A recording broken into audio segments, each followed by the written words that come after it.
দিন আগে আমাকে কেউ একটা ভিডিও পাঠালো, হিজবুত তাহরির বা কেউ একজনকে কোত্থেকে ধরেছে জানি না, তো সে গাড়িতে ওঠার সময় বলতেছে যে পিনাকি ভট্টাচার্যের কথা শুনবেন, আরো 3-4 জনের নাম বললো, তারপর শেষে বললো যে ওসমান হাদির কথা শুনবেন।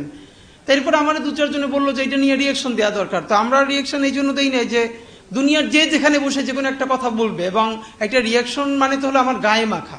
ফ্যাক্ট হলো ইভেন তো আমরা এটা বলেও দিয়েছি যে আমাদের সাথে যদি কারো ছবিও থাকে, এখন তো রাস্তাঘাটে কত মানুষ একটা ছবি তুলতে চায়, যদি না বলি তাহলে এটা এক ধরনের মনে কষ্ট পায়, কিন্তু দেখতে হবে সে আমাদের সংগঠনের বা আমাদের নিজেদের কোনো লোক কিনা।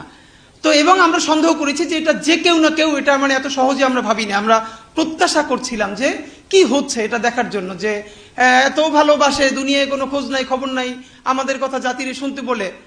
ঠিকই আজকে দেখি যে শাহেদ আলম একটা ভিডিও বানিয়েছে যে এই উগ্রপন্থী কারা যারা পিনাকি এবং হাদির কথা শুনতে বলে। মানে আপনার কানেকশনটা বুঝতে পারতেছেন?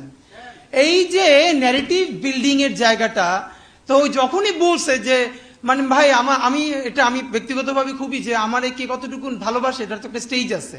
আমার মার চেয়ে আমার শাশুড়ি আমার বেশি যত্ন করলে আমি সন্দেহের চোখে দেখি, আমার বোনের চেয়ে আমার খালাতো বোন যদি বেশি যত্ন করে এটা আমি সন্দেহের চোখে দেখি, এটা আমি ভালো চোখে দেখি না। তো হিসাব হলো সোজা। তো আপনি আমার এত ভালোবাসেন যারা দুনিয়ায় দেখি না, আমাদের ইদানিং যাদের সাথে দেখা সাক্ষাৎ হয় সবাই বলি কি, বলে ভাই খুব দোয়া করি। আমি বলি